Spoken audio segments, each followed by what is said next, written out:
Dave outside? Yes, Chris just went to the top. Oh, okay.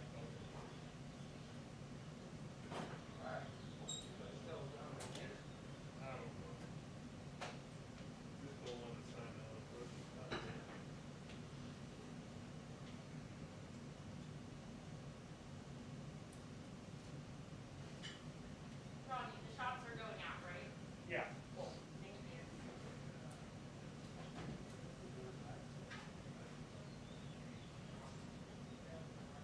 Yeah, we just have to swing frequency on that. Unless it's already set, I don't know. That might. It does that now. Hey, so I told Dave I'm gonna shoot cuts here and so.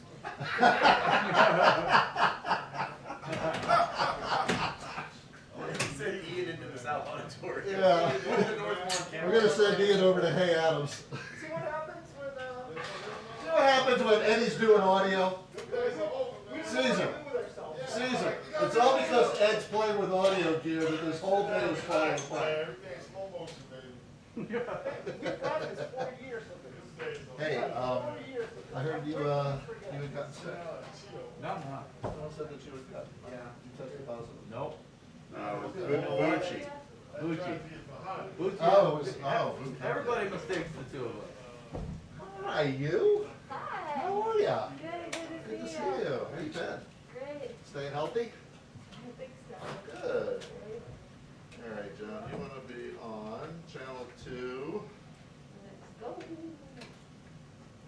9540.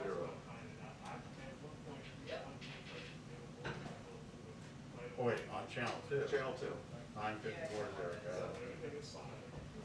Auto and 1, 2. There it is.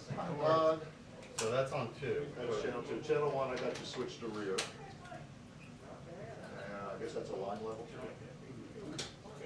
right, I'm going to turn this off until, I guess Peter's coming out. Oh, this is a nice little one. Just power. Don't know where you want to keep this. If you want to click the one. No, I usually just put her on the seat form. Just going to turn it on. When they call. Okay. Hey, Steve, I'm sorry. They swapped. You got it? Yeah, we're good. I just, yeah, okay. Hey, John, Yo. I tried it. No, I know. Don't worry about it. This will be, I'll be okay. I'll be okay. Man, sorry. This is all. Get away. Some things never change. Some things never change. Either or. Anyway. Yeah, no, don't worry. Yeah. Sorry. Yeah, my friends. All right, talk to you then. Thank you. I'm gonna cut out of here. Yeah. All right. I tell you now. You know what? You miss me. That's all it is. That's exactly right. That's right. And I was killed. Thank you. I'm vaccinated. So am I. Lola? You better put your mask on your nose as I tell you you can hug me. Oh my God. My God. No, I got one. I'm Johnson Johnson. Oh, I'm four. No, you Johnson? No, I have Moderna. I got It's both like, of them. it's like when you meet people, which one did you get? Yeah. That's fine. It's not what school you went to. Which shot did you bring? Yeah. You was also you just stand here. Yeah, I got it. I'll be out for sure. All right, I got an interview. It hasn't worked out for me. I haven't heard of any, but just I have an idea. You must be. Yeah. No. Just like there was like snow day. We got What's that? my first one actually. I don't know. It's easy. Especially like. I guess when they spin them out, they must have something to show. And,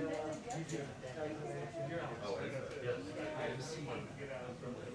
the other thing, I've been around. So that might be the economic advisor.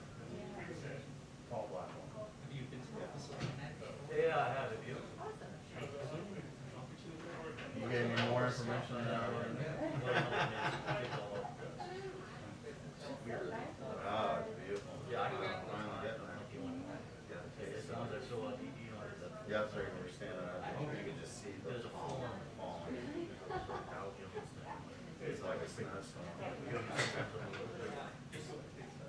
know if I guess you could have to, you guys got one that's for all. Yeah, I know, I'm like, how are you? How are you, sir?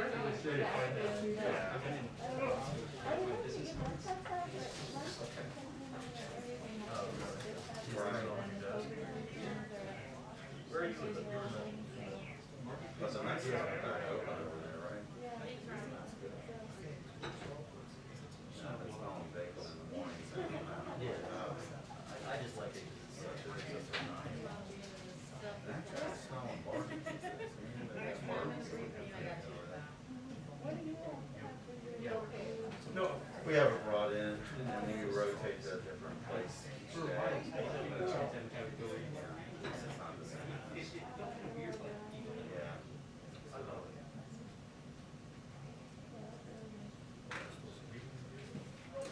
But it's pre-COVID, at least the courier will come all the way in.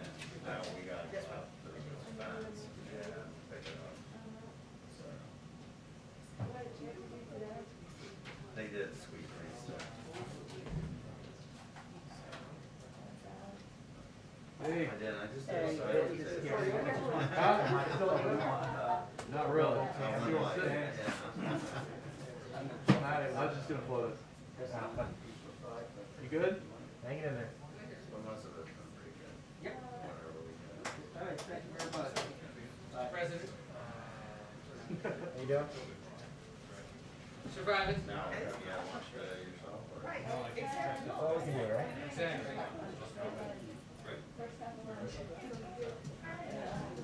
Cool, I'm sorry. This is a COVID. Is this something? My godmother. You are. I didn't lose my lunch. Okay. We want to go there. Washington. Only thing she said is, you want to go? She'll be tickled for now. Sit here. Well, tell her I said, hey, thanks for listening. Every time. Did you see her? Did you get to work there now? Okay, thank you. I'm good, thank you. So, big fan of her. Wi-Fi password off the top of your head? No. It's on the. I took it. It's like a random letter in the number. Yeah.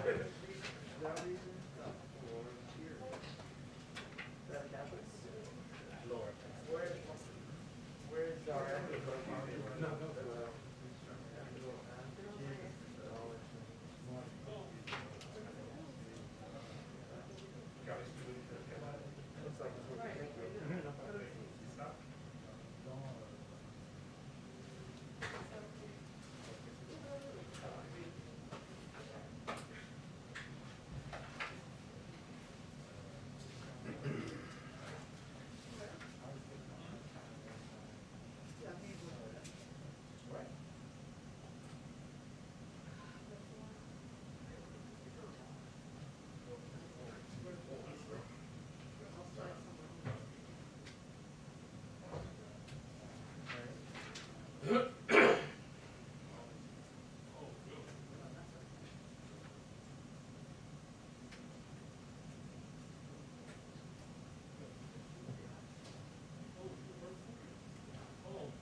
I got sucked in.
2-minute warning on the press briefing. 2-minute warning on the press briefing.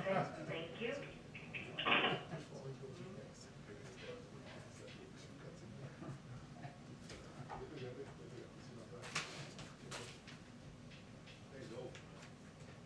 After it needs a little lotion.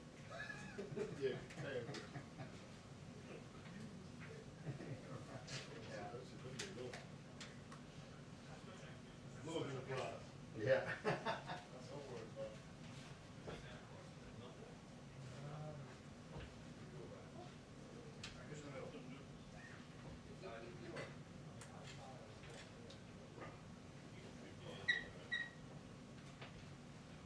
Got it from. How are you?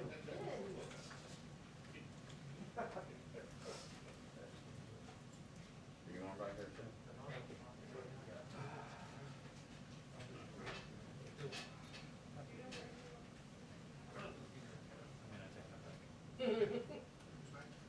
Hey, check players each week. There's a rotation, it's not so bad.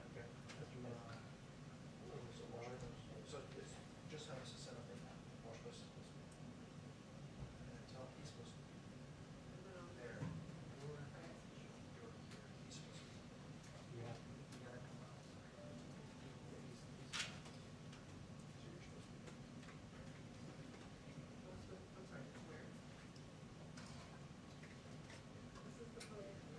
So just how it is right now. So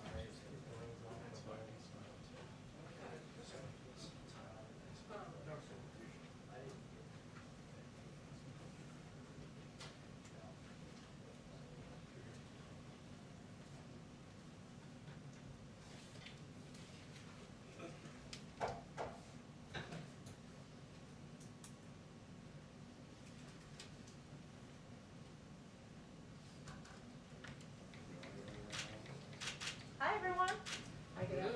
Good afternoon. Okay.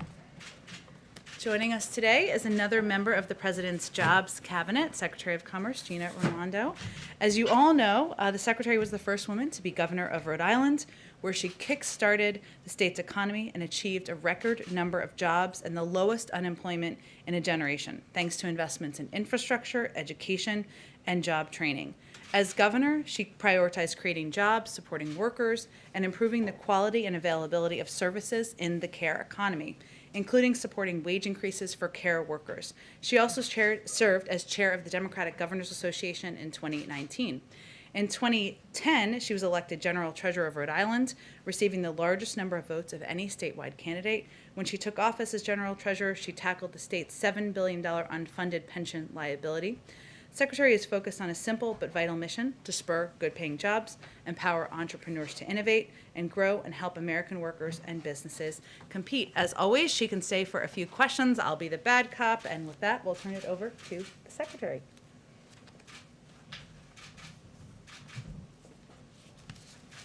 Thank you, Jen.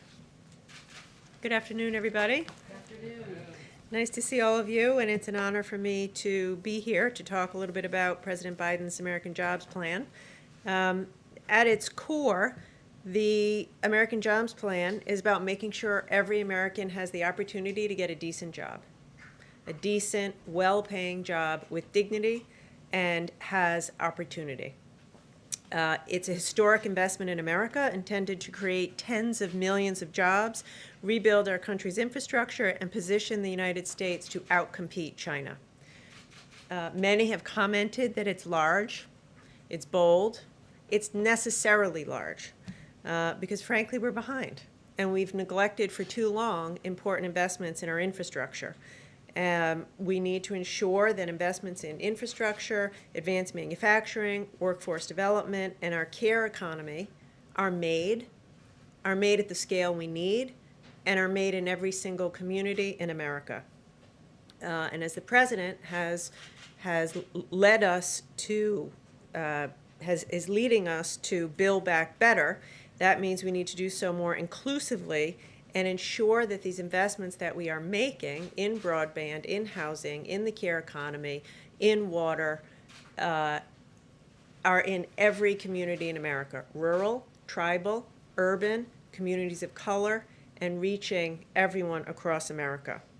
The fact is, we have failed for a long time to invest, and as a result, we have fallen behind.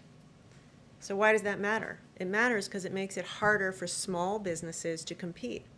It matters because it makes it harder for American companies to compete, and it makes it harder for the average American to get a decent job and to get the skills they need in order to get a high-paying job in the industries that are growing today and tomorrow. And the fact of the matter is, we know that lack of investment, particularly in public transportation, transit, water, housing, has hurt low-income folks and people of color the most. And it's time to finally rectify that systemic inequality and build back better and more equally. As Jen said, my job as a Commerce Secretary is to do everything I can to enable American businesses of all sizes to compete.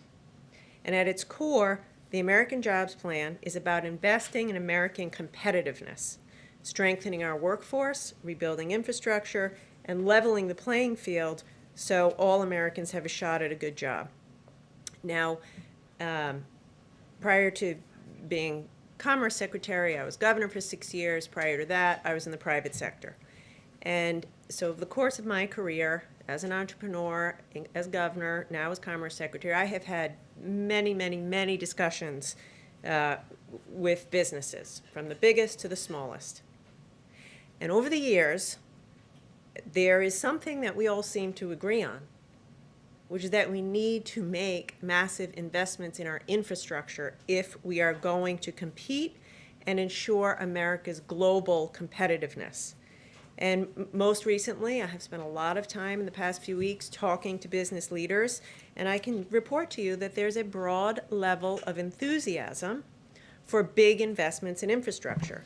And I think there is a recognition that President Biden is doing the right thing in pushing us to conceive of infrastructure as broad, as including investments in STEM, research and development, investments in basic research, investments in broadband, investments in training our workforce.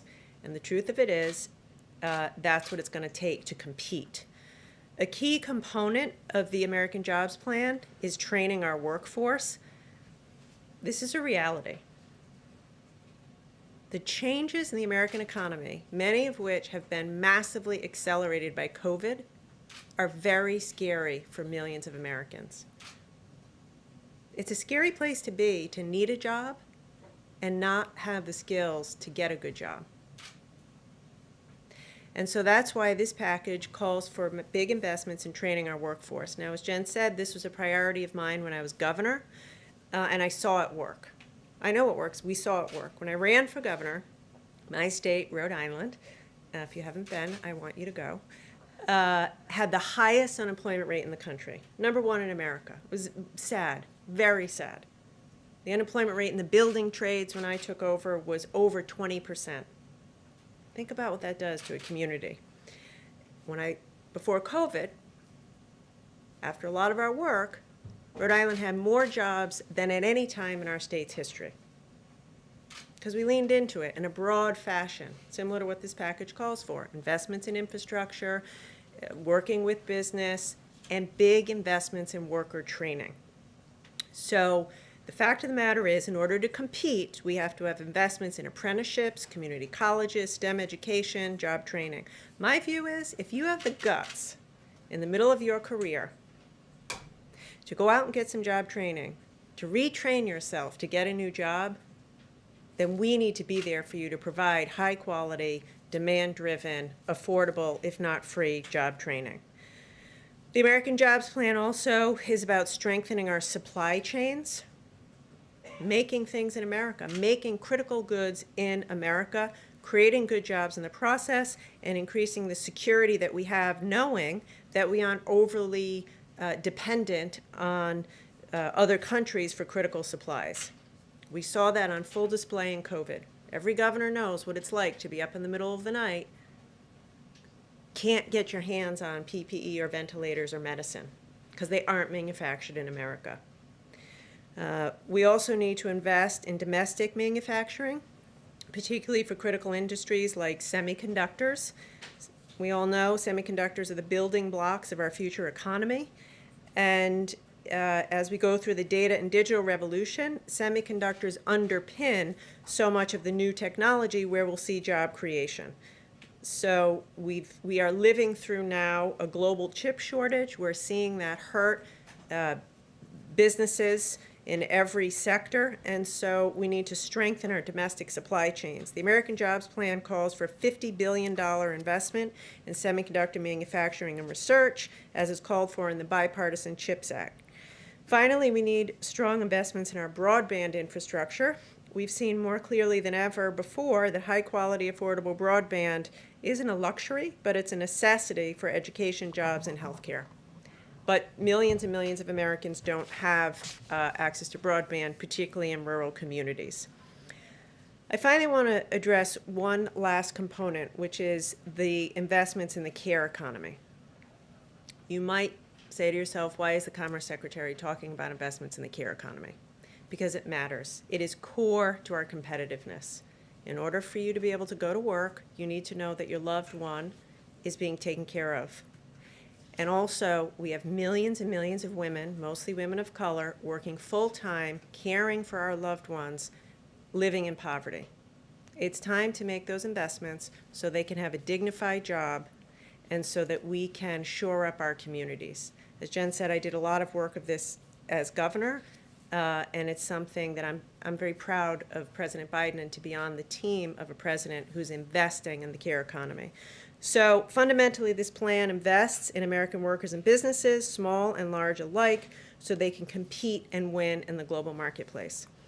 And I'm psyched to talk to you about it and proud to be on the team that's going to get this done. All right, Kristen. Thank you, Jen. Thank you, Secretary Raimondo, for being here. As you know, some Republicans have looked at this plan and said if you increase the corporate tax rate overall, in the long run, jobs could be eliminated. They cite one study, the Tax Foundation, that says that increasing the corporate tax rate will eliminate 159,000 jobs over the next 10 to 30 years. How do you respond to that criticism that in the long run, this plan kills jobs? I don't agree with that assessment. So a few points. First of all, every business leader I talk to, big and small, agrees we must make these investments in infrastructure in order to compete. If we don't invest in semiconductors, we're going to fall further behind. If we don't invest in job training, we're not going to have the workforce that businesses need to compete. So it's essential that we make these investments. With respect to taxes, there is not a shred of evidence to show that the cuts in 2017 increased growth or productivity. Actually, very little of it went into additional R&D. So the fact of the matter is the corporate structure today is broken. Many companies don't, large profitable companies pay no corporate taxes. So I'd like to think we can all agree that it needs to be improved, level the playing field, close the loopholes, and have a discussion around how we do this together to improve competitiveness. If it is raised to 28%, though, that would put the U.S. at one of the highest in the world. Does it have to be 28%? Would you go lower? Could you accomplish the same thing if the tax rate weren't raised to 28%? So there is room for compromise. That is clear. The president has said a few things. We have to get this investment done. He's charged us to work across the aisle and in a bipartisan way, and we need to pay for what we're doing. Like our proposal is to invest in 8 years and pay back over 15. Now we can have a discussion about that. Should we pay it back over 20 instead of 15? Is the rate not quite 28? Is it something, lower? So we want to compromise. What we cannot do, and what I am imploring the business community not to do, is to say, we don't like 28, we're walking away, we're not discussing. That's unacceptable. Come to the table and problem solve with us to come up with a reasonable, responsible plan. Thank you. Mario. Thank you, Madam Secretary. 2 questions for you.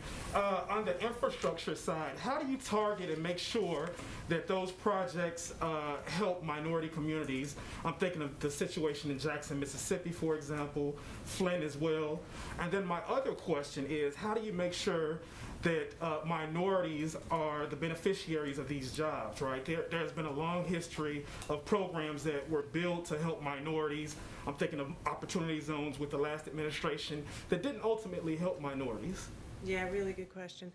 2 things. So, again, the president's been very clear in this. This is about equity in everything we do. And I can promise you as Commerce Secretary, like right now we have $3 billion from the rescue package to invest in communities. I promise you now, equity is front and center. And that's why I was saying we have to get the money everywhere, rural, tribal, urban, and prioritizing those who have been left behind. With respect to the job training, I can fall on my own experience. We did a Back to Work Rhode Island job training initiative. And we said, we're gonna make sure it's equitable. More than half of the people trained were women, more than 25% were people of color. If you commit yourself to it, which is what we will do under the president's leadership, we will make sure to make up for the fact that, as you say, in the past, that hasn't been done. Alex. Thank you. What is the status and direction of the China tech policy review? And more specifically, what about TikTok? Yeah, so I'll say quickly, we need to play offense and defense. The jobs package is offense. Invest in America, competitiveness, so we can play offense. A lot of the tools that Commerce has are defense.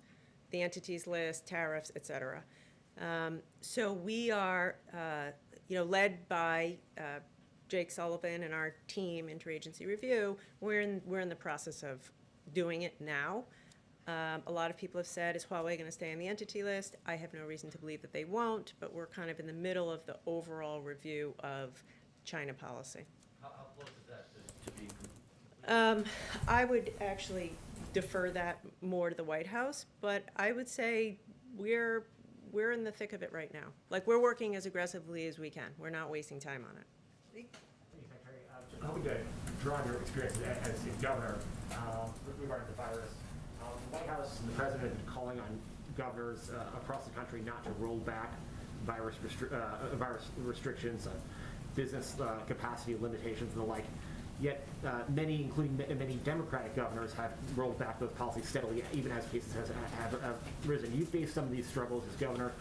Can you speak to a little bit what those governors are facing, and how would you advise them to balance their, maybe the pressures at home versus the federal guidance here to keep those restrictions in place? So it's a tough spot. To be a governor in America today is a challenge, and everyone's trying hard. I would say, first of all, they are so lucky that President Biden is in office now after what we lived through last year. Secondly, follow the president's lead around vaccinations. The administration's doing a fantastic job getting vaccinations out the door, and I think that it's a balance. Listen, every governor knows what's going on in their community, and I think we have to respect that. They see what's going on in their community. Having said that, I would say, the Biden administration is focused heavily on vaccinations and has a fantastic strategy, and I would just encourage governors to lean into that, vaccinate people as quickly as possible, and don't jump the gun. I am not going to tell governors what to do. I just have lived it, and every time you jump the gun, you live to regret it. So vaccinate. Put the pedal to the metal on vaccinating more than lifting restrictions. Ed? Madam Secretary, thank you for being here. You oversee a big department, everything from the Weather Service to the fisheries and the Census. Have you been briefed on the status of getting the results of the 2020 census? Yes, I have. When's it coming? Well, we have said that the redistricting data will be available no later than September 30th. If it's available before that, when we feel comfortable about it, we'll put it out then, but we need a little bit more time. State elections officials, secretaries of state who are sitting there, scratching their head over which lines they should be using for elections this year and next year. What do you say to them? I say, I know it's tough, but be patient. You know, last year was a once in a lifetime pandemic. The census professionals had to do the census in the middle of a global pandemic with COVID, civil unrest through the summer. So we're behind. You know, we are behind. But my direction to the team is we have to get it right. So having been a local politician, I hear them. But the fact of the matter is, it is so much better to wait a little longer and have accurate data that we all can trust. So I rest assured, if it's ready before the 30th, we'll put it out. But we are prioritizing accuracy over rushing it out. There's one wonky bit of this, though, and it's the subject of lawsuits, differential privacy, or the idea of using essentially funky math to sort out some of this. Have you been briefed on that, and do you think that was a good idea at this point to have done it that way? Would you recommend doing it that way in the future?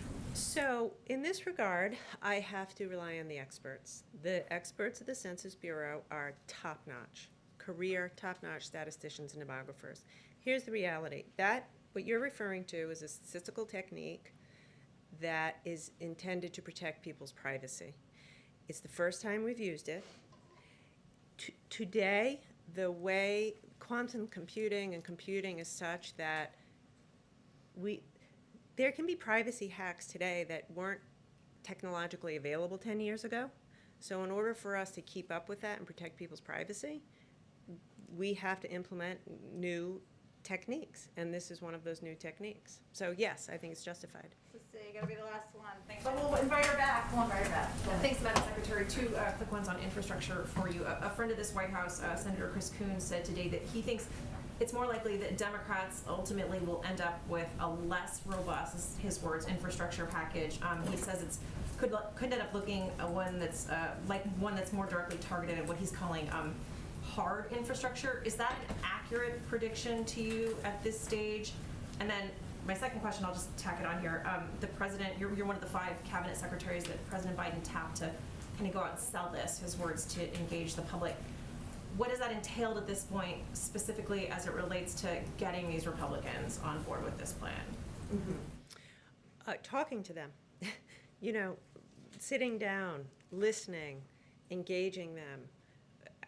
As I said before, we have put forth a bold proposal and a reasonable way to pay for it. There are other ideas.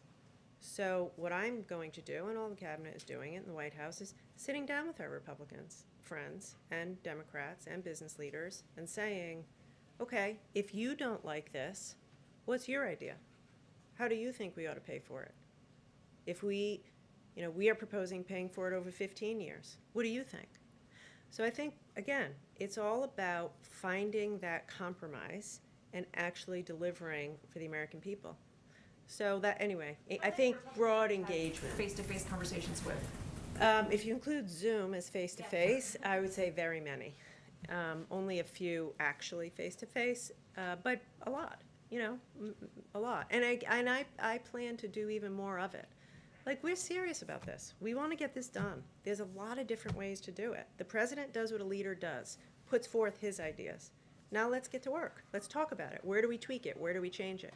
With respect to Senator Coons, I am not going to disagree with his assessment because he's been up here longer than my 4 weeks. But, look, I think it's early to say. The president put his plan out a week ago. Let's give it a shot. Let's go big. I can tell you this, every single business leader I've talked to applauds the fact that this package is more than just roads, bridges, and water. Like, come on, 35% of Americans in rural areas don't have broadband. You cannot have a modern economy without that. We have a crisis in semiconductor manufacturing. You cannot have a modern economy without that. So I hope that that isn't where we settle, because we'd be shortchanging American people, workers, and businesses. All right, Jeff, you're so convincing. Thank you. Secretary, just to follow up on Alex's question about TikTok, can you just clarify what your position is on whether TikTok needs to be sold by the Chinese company ByteDance that owns it now? And can you also give us a broad view of your advice to President Biden on tariffs with regard to China?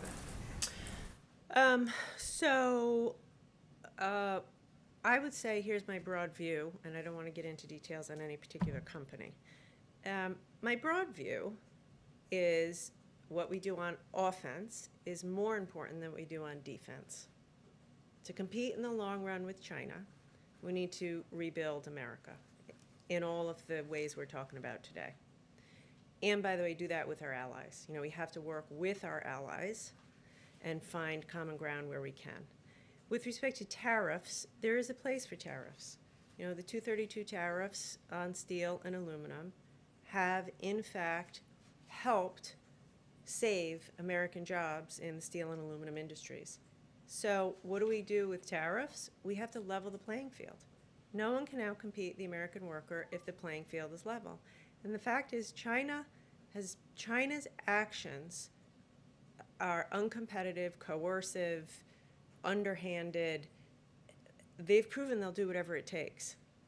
And so I plan to use all the tools in my toolbox as aggressively as possible to protect American workers and businesses from unfair Chinese practices. Yumish, I don't want to leave you hanging, and you're the last one hanging. At the risk, Yumish. Well, this is great. Thank you, Madam Hopefully Secretary. the secretary will come back after this. Go ahead. It depends what she asks. Yeah. Right, now it's a lot of pressure. But thank you for taking my question, Madam Secretary.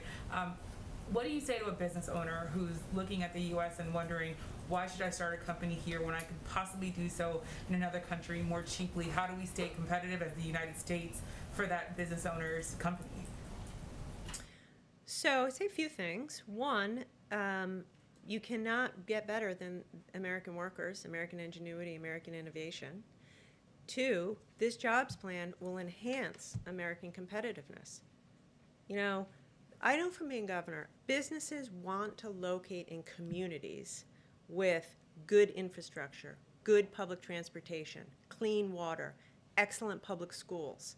That's where businesses want to be. That's where their employees want to work. So if we pass this package, it will massively, businesses will want to be here, will want to be here more than they do now. Also, the whole point of the tax reform as proposed by the administration is to get rid of the loopholes, level the playing field between big businesses and small businesses. I don't know any small businesses in Rhode Island who are shielding their profits in tax havens around the world. Like, it'll level the playing field, raise more money, and allow us to invest in job-creating infrastructure and job training.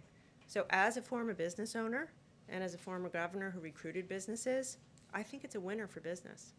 Is there an alternative other than the 28%? It sounds like Yes. you're a little open. What else could the White House come up with to pay for the infrastructure? Let's have the discussion. Let us have the discussion. We put a plan out. Tell us what you think is an alternative, reasonable plan. But I would say, don't shortchange America. Don't come back and say we only need $500 million of infrastructure, because we don't. Because if we do that, we'll be in the same place or a worse place 10 years from now. So yes, we're wide open. Reasonable people can disagree. We'll find compromise. But let's go big and let's do what's required. All right. Thank you so much for joining us. Bye. I can't believe you have to do this every day. I just wanted to know. You don't. All right. You're here. Right. Lots of questions about COVID and Iran. A couple of other items for you all at the top. A new survey just yesterday from Invest in America and Data for Progress found that 73% of voters backed the American Jobs Plan. That includes the support of 57% of Republican voters. Digging into the numbers shows just how broad the support is. 68% of independents, 64% of Republicans backed the president's proposed investment in the care economy, something the secretary just talked about quite a bit. And all of the investments the survey looked at, from roads and bridges to housing, clean energy, and manufacturing, have the support of over 60% of voters and a majority of independents. The evidence is unanimous that the American people support the president's vision of rebuilding our economy and his plan to pay for it by asking big corporations to pay their fair share. A Morning Consult poll just last week showed that 2-to-1 registered voters back a hypothetical $3 trillion infrastructure package, And earlier data for Progress Poll showed that by a 35% margin, voters want to pay for this plan by asking the wealthy and big corporations to pay their fair share. Another update, today we can proudly say that in addition to the 150 million shots in arms, we have successfully sent over 150 million relief checks to the American people. The fourth batch of the economic impact payments from the American Rescue Plan totals more than 25 million payments, which brings the total dispersed so far to more than 156 million payments, totaling $372 billion since the plan was signed into law less than a month ago. The largest block of these latest payments went to Social Security beneficiaries who didn't file a 2020 or 2019 tax return and didn't use the non-filers tool last year, which is consistent with our view that it would be more challenging. The easiest would be those who had information that the IRS had, and it would become more challenging. So this is a more challenging group, but this is certainly good news. Within 2 weeks of the American Rescue Plan becoming law, the IRS and Treasury had started dispersing 170 million payments. At a similar point during the first round of economic impact payments authorized a year ago, the first payments had yet to be completed. So just to give you a point of comparison. It's also important to note, and I know there's been some coverage of this, the IRS has been consistently underfunded with 20,000 fewer staff available to help Americans. That's over the last 10 years, 20,000 fewer. And our commitment is also to working on this problem and hiring more personnel at the IRS.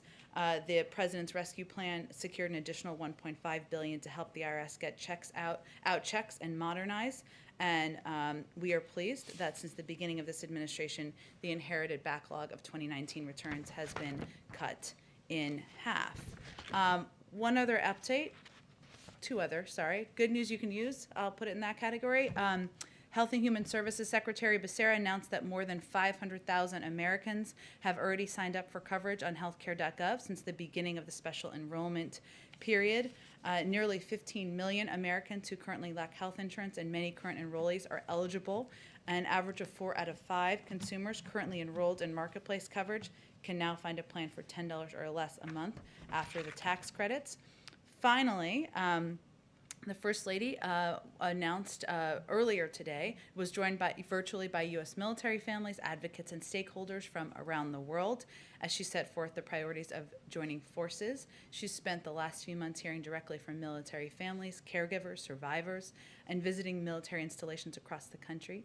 The mission of joining forces is to support those who also serve. The work and priorities of joining forces will center on the needs of military families in the areas of employment and entrepreneurship, military child education, and health and well-being. It's important that she relaunch this initiative within the first 100 days. With that, Zeke. Thanks, Jen. A couple of farmhouses want to get started. First, there's some confusion yesterday about the U.S. policy with regard to the Beijing Olympics next year.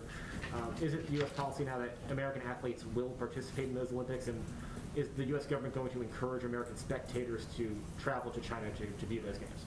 Well, these are the Winter Olympics of next winter, I should say, so some time away as it relates to the second part of your question, and certainly our hope is that we are at a point where enough people across the country and hopefully around the world have been vaccinated, but we will rely on health and medical experts on that particular piece. Our position on the 2022 Olympics has not changed. We have not discussed and are not discussing any joint boycott with allies and partners. We, of course, consult closely with allies and partners at all levels to define our common concerns and establish a shared approach, but there's no discussion underway of a change in our plans regarding the Beijing Olympics from the United States point of view. And then, 2 questions on timelines. One with regards to the ongoing talks in Geneva right now regarding the JCPOA. What is the timetable for bringing Iran back into compliance and in terms of the breakout time for the production potential of a nuclear weapon? The timeline for getting them back at the table for direct... What is the ultimate timeline in terms of getting them back to the table? Not the timeline for the specific round of talks, but the longer-term time to be able to get them back into compliance. Well, look, first I would say, the talks are continuing today in Vienna. It's only the second day of talks. You may have seen a tweet from one of the European officials attending who called this, said there's unity and ambition, and that was their description of the conversations. This is just a a constructive early step. We're at the earliest part of the process here. The primary issues, as you know, that will be discussed are both steps that would need to be taken for Iran to come back into compliance and the sanctions relief steps that the United States would need to take. But we expect these conversations to be difficult. We expect this to be a long process, and we're very much at just the beginning period. There is time from the U.S. perspective for these talks to continue. Is that months? Is that years? What scale are we looking at? I can't put a timeline on it, Zeke. We do feel, of course, that diplomacy is the right way to approach this challenge. That doing that in coordination and close cooperation with our partners is also exactly the right approach. That's what we're doing and what we're focused on now. It is a good sign and a good step that we are engaged in, even though these conversations are not direct at this point in time. But again, we're at the beginning of the process. I expect they may have more to read out once they complete this round of talks. And the second timetable question, we heard the president talk a lot about when Americans will be eligible to get vaccinated. What is the president's timetable by which point all Americans should have already been vaccinated? What is his goal, his deadline for Americans to actually get the shot in arms? Well, there's a role that the federal government can play, led by the president, of course, increasing the number of vaccine supply we have. He's done his job in that regard. We're going to have enough vaccine to vaccinate, more than enough, I should say, every adult American by the end of May. He has increased and invested in the number of people we have as vaccinators, increased the number of vaccination sites around the country, more than doubling the number of pharmacies, investing in mass vaccination sites, investing in community health centers. It is now incumbent upon the American people to do their job and continue to mask up, get the vaccine when they're eligible. We, of course, just launched a massive public campaign that is both paid media as well as investment in community organizations. But I can't make predictions for you here. That is going to be determined in large part by the American public. And so the president's timetable of July 4th activities, gatherings in the backyard, is independent from the rate of vaccination in the American public? Well, I think what you were asking me is when he expects, if I heard the question correctly, the vast majority of the American public to be vaccinated. And what I'm conveying to you is that there's a role for the government to play, many roles for the government to play. We are moving forward on all of those fronts. But there is also a role for the American people to play, and that question will be answered in part by whether people get the vaccine when they are eligible. As it relates to July 4th barbecues, I mean, you can see the numbers that are reported regularly on vaccinations, the percentage of the public that's vaccinated, where we've seen success in different communities. Those are all numbers that are reported. What he's talking about is the ability to have a barbecue in your backyard with other people who have been vaccinated. That is not mass gatherings. That's not the same as having the entire public vaccinated. Go ahead, Jeff. Jen, can you confirm that the Biden administration plans to restart aid to the Palestinians? I expect the State Department is going to have more specifics on this later this afternoon or right about now, so I will leave it to them to lay out the details for you. Okay. We talked a little bit about taxes with the Secretary. Yeah. Amazon said yesterday that it supports an increase in corporate taxes, which was interesting because the president had singled Amazon out specifically. Has the White House reached out to Amazon, and/or has it reached out to other companies in corporate America to try and boost support for this plan? Well, we have certainly reached out to a range of groups, obviously elected officials, large businesses, small businesses, rural and agricultural stakeholders, climate groups, local chambers of commerce, faith leaders, Black, Latino, and AAPI leaders, community college groups, and more. We've done a lot of calls, a lot of Zooms around here and across the administration. It's my understanding Amazon did join a call with 20 other groups, carriers, and businesses as part of our outreach to a range of companies of many sizes across the country about what was being proposed and about the specifics of our proposal to pay for it. Okay. Last one, which is a little wonky. Okay. It's a South Korea company called SK Innovation. Okay. Is threatening to pull its construction of a battery plant in Georgia over a trade dispute. If you're familiar with that, the president has an April 11th deadline to intervene, and I'm curious if he plans to. I will probably have to take that question and talk to experts. I love wonky questions, but I will talk to the people who know more about it than I do. Go ahead, Kristen. Thanks, Jen. Report popped just before the briefing started that the president's going to announce a series of executive actions on guns tomorrow. Can you confirm that and anything you can preview? I don't have anything to preview. I can convey that I expect the president will have more to say tomorrow. Okay, and will it involve ghost guns, potential expanded background checks on ghost guns? I'm just not going to preview more from here. I expect we'll have more. We'll probably do a background briefing call for all of you later today. Okay, just to follow up on something Secretary Raimondo said, she was very clear that there is room to compromise on increasing the corporate tax rate to 28%. As you know, Senator Manchin is saying he wants it to be as low as 25%. Is there a scenario where the president would go that low? Well, look, here are principles. Debate is inevitable. Compromise is inevitable. Changes are certain. And our main bottom line is inaction is not an option. And so we see it as a positive that Senator Manchin, that others, Republican members, other Democrats have come forward and said, I like these pieces. I propose a different component on the tax piece. We're happy to have that discussion. And what we are seeing, though, is broad agreement about the need to invest in and modernize our infrastructure. Could you get everything you wanted in the bill at 25%?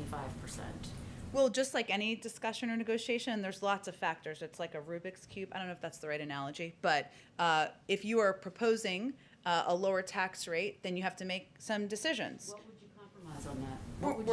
We're going to have those discussions with members of Congress. I expect the president will welcome members of both parties here when they return next week, and he'll have those discussions with them. We're having them with committee staffers, with staffers on the Hill, to see what the push and pull can be. Where there is agreement, let's start there. Where there are alternative ideas, additional ideas. Remember, some members are proposing to make the package smaller. Some are proposing to make it larger. That's all a part of the discussion. You said yesterday, Jen, the president continues to believe that there is a bipartisan path forward. Is that realistic given the backlash that you've seen so far from Republicans? And if the president can't win over any Republicans, is he staying true to that promise of ushering in a spirit of bipartisanship? Well, here's how the president sees it. Democrats and Republicans will have ideas about what they like or don't like about the plan. That's a good thing. That's democracy in action. That's the American way. Our view, his view, is we don't just fix what is broken today. We build for tomorrow. And his idea of infrastructure is evolving, is that it should evolve to address the needs of the American people. We believe there is a fair amount of opportunity for agreement, that we are open to compromise, we welcome the debate, and we'll look forward to having those conversations when members return. You would pass it along party lines if you needed to. I don't think we're quite there yet. The president believes there is an opportunity to work with Democrats and Republicans, that there is agreement on the need to modernize our infrastructure. There is agreement that we need to do more to compete with China. Let's start with areas where we agree and have a discussion from there. Go ahead. Two things, and thanks for confirming the timing on guns specifically. First, in a COVID-related matter, there are reports that during the transition, the incoming administration received a June 2020 report from Trump officials concluding that Emergent Biosolutions, that plant in Baltimore that spoiled some J&J vaccine doses, had oversight and quality assurance issues. Is that accurate? And if you guys had this report before taking office, why were steps not taken sooner regarding that facility? Well, first let me say that the facility is not approved by the FDA. That's in fact the process working, and the FDA is taking a look at whether any manufacturing facility meets the standards that would be required to produce and put out doses that will go into the arms of the American people. There are not a broad swath of options for manufacturing facilities across the country. So HHS and others can give you more specifics of what the options are that are available. But our focus is on getting vaccines produced, distributed in the arms of the American people, and to relying on the process that is in place by the United States government. We have one of the most stringent set of review processes in the world. So in our view, this is the process working. We remain on track to have the number of doses, enough doses to vaccinate the entire, all adult Americans by the end of May. This has not impacted that. I don't hear you, though, confirming or denying that report. I'd have to check on the specifics of the receipt of a report, but again, it's still not approved by the FDA, the manufacturing facility and the site. And then Amnesty International says that Alexei Navalny is being incarcerated in conditions that amount to torture and maybe slowly killing him. Is there any reaction from here regarding that? Also, you said on February 23rd, I think you said a few times since, that it would be weeks, not months, before the Biden administration responded to the SolarWinds hack and other Russian misconduct. I also recall you telling us some of it would be seen, some of it would not. Any updates on all that? Weeks, there's lots of ways to define it. There are Still lots of weeks. ways to define weeks. It is still weeks, not months away. I don't have an update on the exact timeline. I will say on the reports you referenced of Mr. Navalny, we are disturbed by reports that Mr. Navalny's health is worsening, that he's on a hunger strike to demand access to outside medical care. We urge Russian authorities to take all necessary actions to ensure his safety and health. So long as he is in prison, the Russian government is responsible for his health and well-being. We will continue to monitor the situation closely. I would also reiterate that we consider Mr. Navalny's imprisonment on trumped-up charges to be politically motivated and a gross injustice, and we stand with like-minded allies and partners in calling for his immediate release, as well as an end to the persecution of his supporters. Go ahead. Thanks, Jen. Quick one on Senator Coons' comments from this morning. He also said today that if it's clear by Memorial Day that Republicans aren't willing to get on board with this, that at that point Democrats perhaps just roll this into a big package and move on. So is that the timeline for this White House as well, that Memorial Day is the decision, the deadline to sort of make this decision to fish or cut bait? I'm not here to set a new deadline from here. We would like to see progress by Memorial Day. We would like to see the bill passed this summer in order to get these vital investments out into our economy and out into rebuilding our infrastructure across the country. I will note that there are a range of points of view. As I said in response to Kristen's question, some feel this package should be smaller. Some are calling for a larger package. Some believe that it should be paid for in different ways. Senator Coons is one of those individuals who will certainly have a role to play in having these discussions, but it's important that we allow the process to play itself out, have those ideas put forward, have debates, have those discussions, and we'll see where we go from there. I have a couple questions on immigration, if I may. Sure. Is the administration considering restarting some construction on the border wall to plug in holes in gaps of areas where the construction stopped after the president took office? Well, wall construction remains paused. There is a review underway, taking a look at the funds that had been allocated when the administration took office, as you know, but funds had been diverted from military construction projects and other purposes toward building the wall.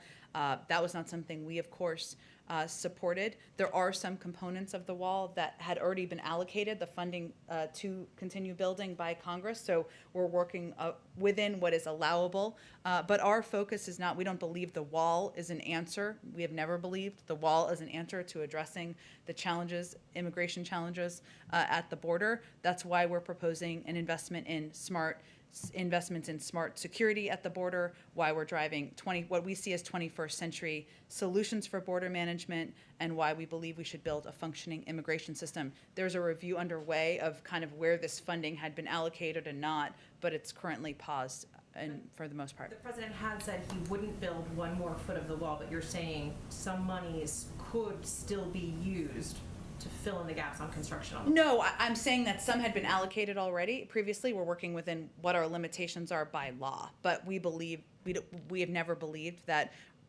building more of a wall, the president doesn't believe, is a way to address our immigration challenges at the border. Okay, and then a quick clarification on Special Envoy to the Northern Triangle, Ricardo Zuniga, who's in Guatemala, was there yesterday talking about this. He said that the White House is looking to create legal ways for Central American migrants to reach the U.S. Is that, could you explain more on if you know what he was talking about? Is that what President Biden has talked about, allowing folks to apply for asylum in their home countries, or are there other options being considered? Well, more immediately, we've reinstituted the Central American Minors Program, which I would think he is likely referring to, which when it was stopped in 2017, there were about 3,000 kids who could have applied. I don't have an updated number on how many might be eligible now. That's one piece, so that kids can apply from country and won't take the treacherous journey. But we also believe that there needs to be reforms to the whole process, make it more efficient, more effective in terms when children come to the border. That's part of what we want to discuss through legislation. So he could have also been referring more broadly to the longer term changes that need to take place, but more immediately, there of course is the Central American Minors Program. Go ahead, Mario. Thanks, Jen. The UK variant of the virus is now the most common in the US. We're seeing things like outbreaks in high school sports. Does the White House consider that to be more dangerous for schools and kids? And also, what does that mean for the goal of reopening schools? Well, in terms of the impact of the variant, I would refer to our health and medical experts to give their assessment of that. We remain focused on and committed to our objective of reopening schools 5 days a week and having kids in school learning. We believe that the mitigation steps that have been put out by the CDC give a good guideline for doing exactly that. There was actually some data that was put out that is a little outdated, as these things sometimes go, because it's more from February, that showed that we are close to, even at the end of February, reaching that mark of 50% of schools open 5 days a week. And then kind of similar to that, we're seeing people who work in the retail industry increasingly afraid for their lives, their health and safety as customers refuse to mask up. What's the White House looking to do to protect them? Are you looking at revisiting, legal authority for a national mask mandate? I mean, what's kind of in the toolbox there to help these workers? Well, first I would say one of the steps we can take from the federal government is ensuring there is vaccine supply available across the country to ensure Americans are vaccinated, that these individual workers, that these employees in these businesses and stores, every one of them will be eligible on April 19th to get a vaccine. That is, they will be able to get in line at that point in time. That it provides clarity and hopefully provides some certainty on their own safety. We also, of course, work with businesses and convey directly to businesses, just as we do to leaders across the country, about the importance of abiding by public health guidelines, and whether that is ensuring that masking up, hand washing are used as models in these locations. These are also entities and businesses that we're in touch with around the country as well. Go ahead, Aisha. This is your first time in the briefing room, right? Since the Biden administration. Yes, since the Biden Yes. administration, and it's my wedding anniversary, so it's a big Oh, day. happy anniversary. Wow. And here you are with us. Here I Well, am with you guys. So Ed got you a cake. That was so nice of Ed. I know you'll allow me a lot of questions Yes. for that. Yeah, of course. So starting off on the issue of North Korea, think tanks like Beyond Parallel and other North Korea watchers have observed yesterday that North Korea moved a submersible missile test stand barge. And along with that, there has been activity at other sites related to weapons in North Korea. Is the administration concerned that North Korea may be ramping up for more testing, more provocative actions? And if so, what would be the response to that? I've seen those reports. I would send you to the Department of Defense. I'm just not going to be able to get into more details from here. Is there, with sanctions already in place, very heavy sanctions already in place on North Korea, is the U.S. limited in how it could respond to potential provocations from North Korea? Again, I would send you to the Department of Defense for that. If you're asking about specifically military action or military considerations, I would say, broadly speaking, we have a clear objective as it relates to North Korea, which is denuclearizing the North Korean peninsula, the Korean peninsula, I should say. We're, of course, continuing to enforce sanctions. We're consulting with allies and partners. We are prepared to consider some form of diplomacy if it's going to lead us down the path toward denuclearization. So that is broadly how we view. There's also a review that's underway within the administration. But on the specific reports, there's just not more I'm going to be able to convey from here. On a separate issue, President Biden, when he was a candidate, pledged that within the first 100 days, there would be a commission on policing oversight set up. I know that we still have some more time in the first 100 days, but what is the status of that? And, you know, where do things stand with that commission? I don't have an update on the commission, but I would convey to you that from our consultation with Congress, with the groups, our focus right now is on the George Floyd Justice in Policing Act.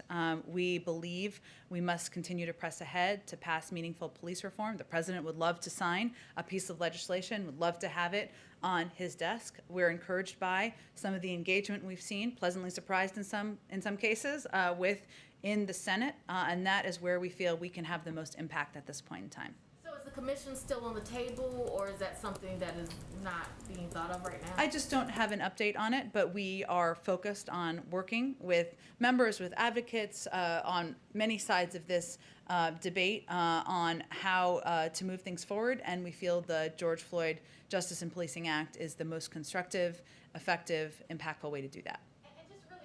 The president is talking more openly about sharing vaccines with the rest of the world. Why is that? And how soon does he think that the U.S. will be at a point where he feels confident sharing more of the vaccine doses with the rest of the world? Well, I would say that his focus remains on ensuring that adult Americans are vaccinated.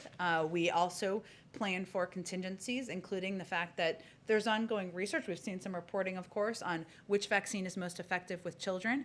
As we've seen even in recent weeks, things happen, and we have to plan for contingencies as well. But when we are confident about our supply, about our ability to provide for the American public, the president is absolutely committed to playing a constructive role in being a part of the global community's efforts to get the pandemic under control. That includes through COVAX.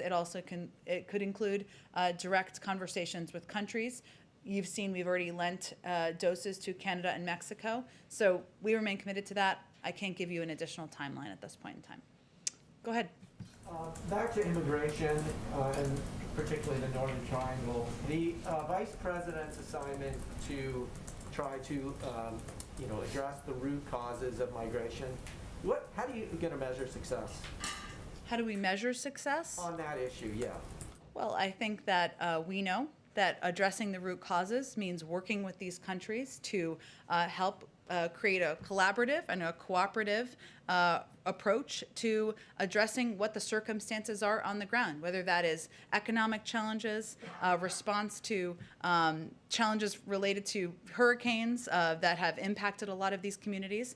And what we're trying to do is work with them to determine how we can get to these root causes to reduce, to disincentivize travel from the region. But I mean, will you have a numerical measure, any kind of tangible measure of success, benchmarks, that sort of thing?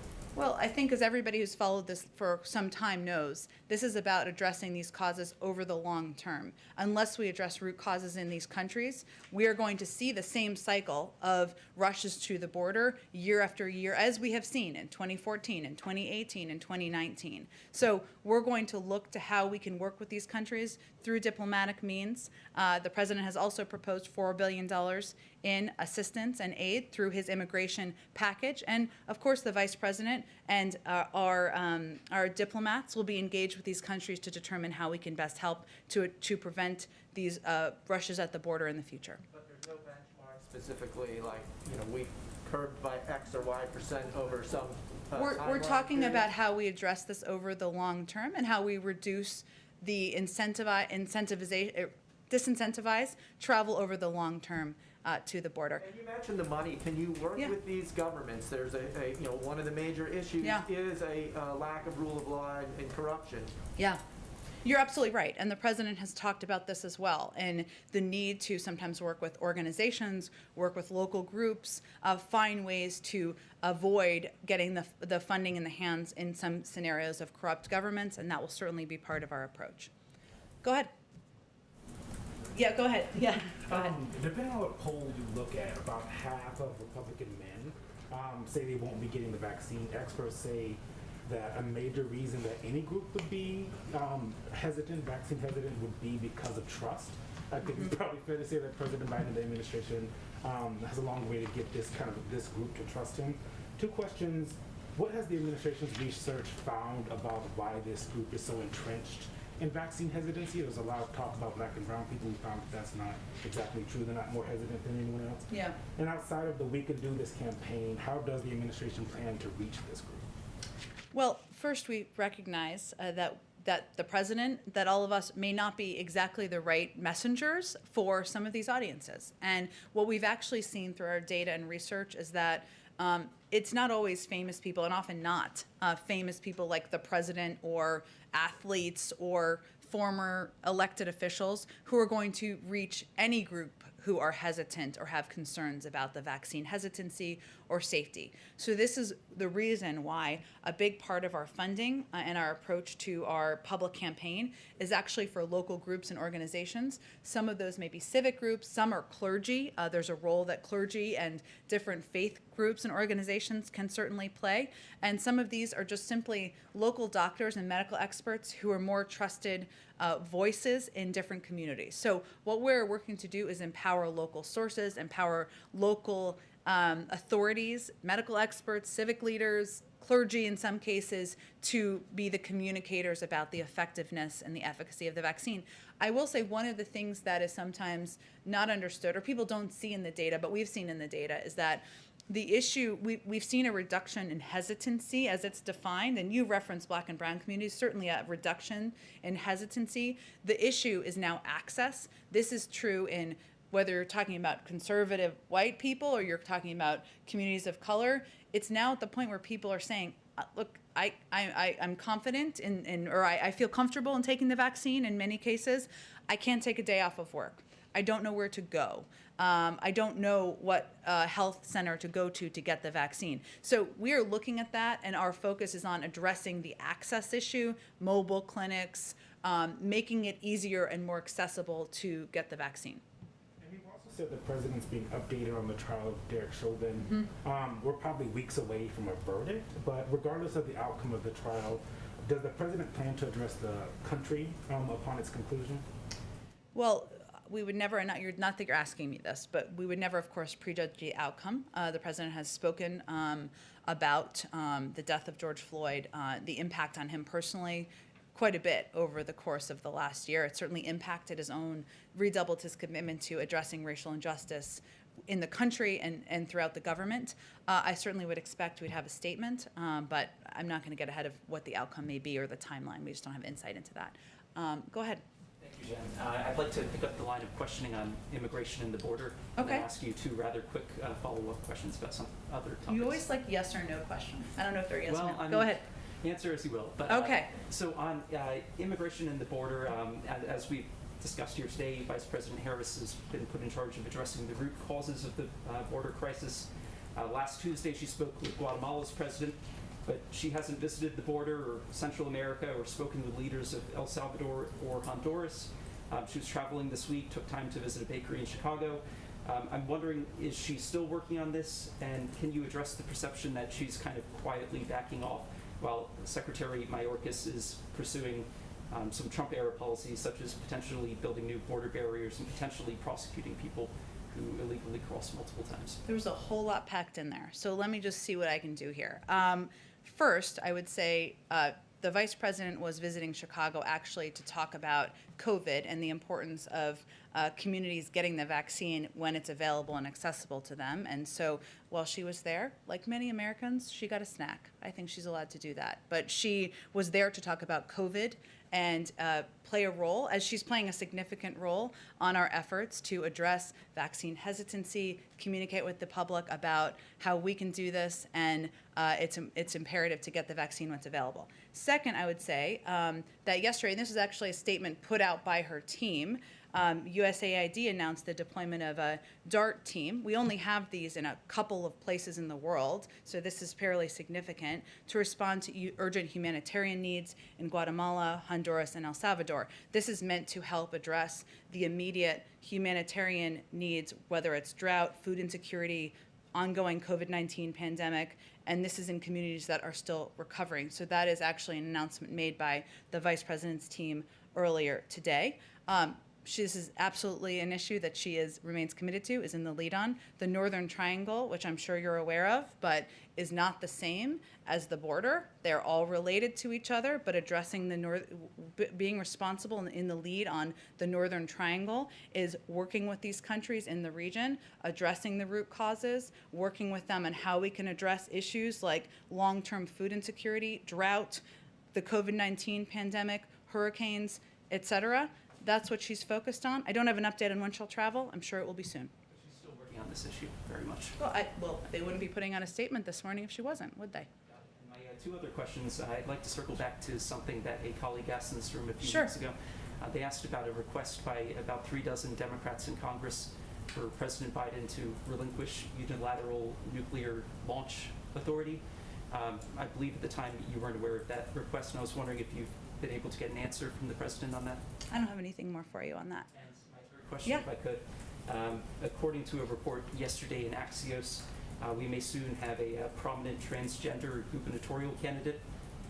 It would be a Republican, Caitlyn Jenner in California, and I'm not asking. Are you announcing her run? No, I'm just announcing the Are you working Axios for her? report. I'm not. Okay. I'm not, but and I'm not asking you to endorse anyone, but I was wondering if the White House welcomes this apparent LGBT milestone.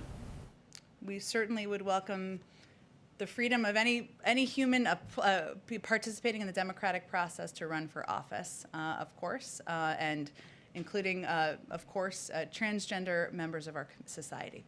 Go ahead. Thank you. I just want to ask if the budget rollout is still going to happen this week, and secondly, is it accurate that debate or discussion about defense spending is what's holding it up? That is not accurate.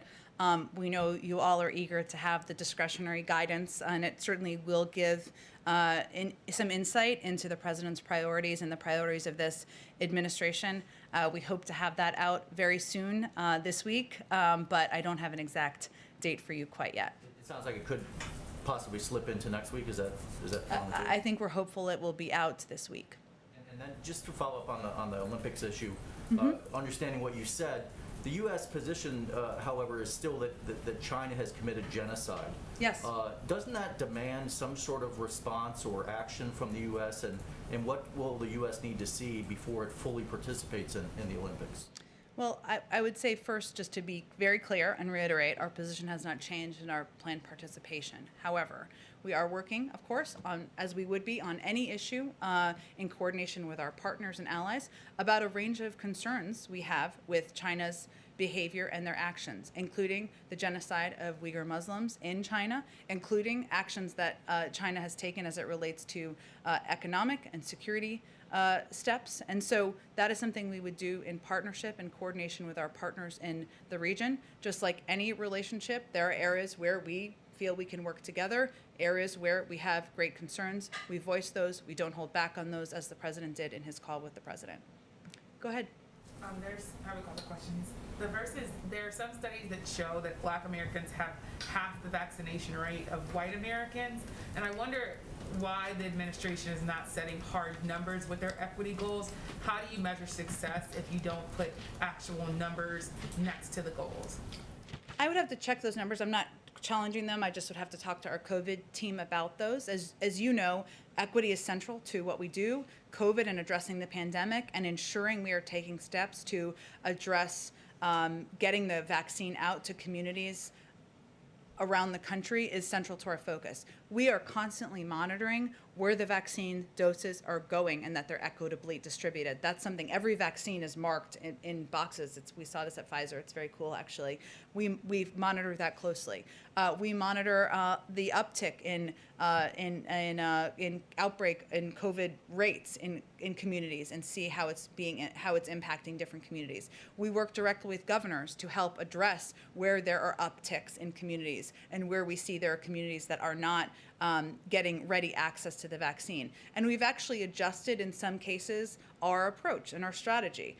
That's why we've increased our investment in community health centers massively over the course of the last several weeks, why we've increased our investment in mobile clinics, because one of the issues we're seeing is access, right?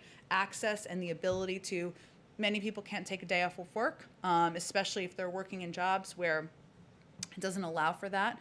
We want to bring the vaccine to people as frequently as we can. So what I would tell you is that we are constantly adapting and adjusting our strategy to areas where we see that we are not effectively addressing distributing the vaccine equitably. That is central to our focus and will continue to be. Just to reiterate, the question was, why not set hard numbers? There's 100 million for the first 100 days, then 200 million.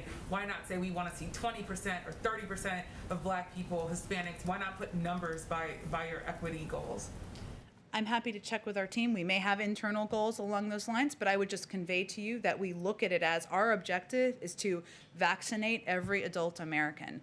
That includes, of course, every adult American who is white, Black, brown, Asian American, and that we look closely at where we are, where there are communities where there is an uptick, where there are communities. So I was trying to actually address your question, actually what we're doing about it, which I think is the most important information people might be looking for. Related to racial equality, the infrastructure bill has $400 billion focused on home health care aides. A lot of them are women of color. How is that infrastructure, and explain why you see home health care workers as part of infrastructure? Well, first, this is essentially a jobs bill. Yes, there's a lot in here that is infrastructure, but as the Secretary just conveyed, our workers, our workforce is part of the backbone and the infrastructure of America's economy and communities. And if you have home health workers, as you noted, who are predominantly women of color, there are predominantly workers who are paid often $11 an hour about on average. These are communities and individuals who need greater assistance and need greater help. In addition, the people who are impacted most by the need for caregiving are women. We see that statistically. About 2 million women have left the workforce as a result of the pandemic. And so our objective and our focus is on addressing physical infrastructure, the infrastructure that is going to help us compete, including broadband. This is a broadband map. I love maps, don't you guys? This shows where there is not great broadband around the country, which I think is so interesting and shows you how much we need to do, what we need to do to address it. But if we're going to get women back in the workforce, this is an area where we need to address. And so the President felt it was an important and imperative part of the package. And as the Secretary noted, it's something that many businesses are also welcoming. Two quick questions. They're one's a yes or no question. Sure. President Biden has indicated that Beau Biden's cancer was likely caused or linked to burn pits. This is a question from our foreign team. Does President Biden and the White House support the bill Senator Gillibrand and Senator Rubio have sponsored related to burn pits? I'll have to look more specifically at the bill. He has talked about this quite frequently, including when we were in, I can't remember what state, where he visited the hospital. I don't remember. Ohio, thanks. It's like a phone a friend. And when we were in Ohio, he talked about this as well, but I can check with our legislative team. Supports the bill. I haven't looked more deeply into the specifics of the bill. And then my last question is on immigration. The Family Reunification Task Force, as of now, is saying that it hasn't reunited any families because they're still sorting through the system. I wonder, can you talk a bit about why they haven't been able to reunite families, and what are the concerns and challenges that maybe are even more pronounced than you would have thought they were going to be? Sure. First, we can't overstate how complex this challenge is. The prior administration did not have a system in place to track the children and parents who were separated. They also, of course, separated them themselves. But the task force has been in place, as you know, for about 2 months. The focus right now in this period of time has been reviewing thousands of records, and a significant number of issues have come up in these existing files, including incorrect dates and names.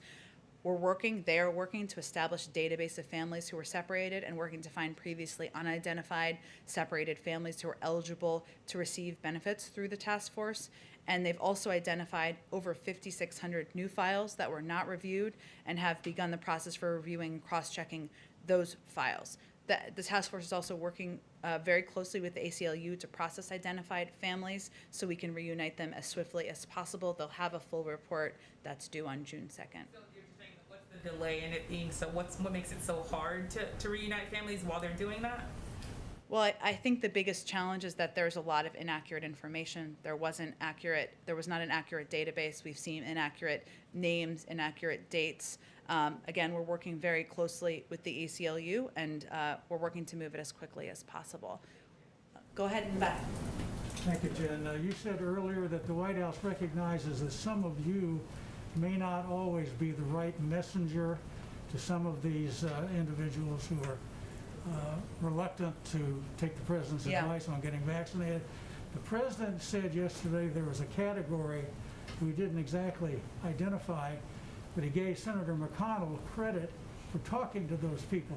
Did the president ask his friend Senator McConnell to help him out on trying to make a pitch to those people who are not who are reluctant to follow the president's lead on this? And has he asked other Republican pals of his to do the same to help out? I don't have any calls to read out or asks from the president, but I would just reiterate, we certainly do think it's a good step that Senator McConnell conveyed the importance and the efficacy of taking the vaccine, but also across the board, all of our data shows that the most effective voices are local doctors, civic leaders, and clergy, others who are trusted in communities, and that's really where our primary focus and the president's primary focus in is. One in the back. Will President Biden appoint a special envoy for the Israeli-Palestinian portfolio? If so, when? And if not, why? I don't have any personnel announcements to make here. Of course, the president believes that the only solution is a two-state solution, but I don't have any personnel or specifics to outline for you from here in addition. Just one quick thing that happened here while we were sitting here. I don't know if you guys have this yet or not, that apparently the president called King Abdullah of Jordan. Have you guys confirmed that yet or no? I think it's been happening, it sounds like, as we've here. We'll have a robust readout, and we'll get that out to all of you guys. Go ahead, Kristen. Thanks. Jen, has the president seen the video of the boy who came here from Nicaragua, abandoned, alone, crying to Border Patrol agents? If so, what was his response? I don't have any response from the president directly. What I can convey is, for any of us who have seen that video, it is heartbreaking. It's a reminder of how treacherous the journey is, and it is a reminder of how important and imperative it is that we put in place reforms to our immigration system, that we convey clearly how dangerous this journey is, and that we take steps like the Central American Minors Program to make it possible to apply for immigration. Given what's happening at the border, why hasn't the vice president visited yet? Visited the border? I don't have any trips to outline or preview. What our focus is on is solutions and ensuring we have more beds, we're making the processing more efficient and effective, and that we are addressing this in a humane way that keeps these kids as safe as we possibly can. Thanks, everyone.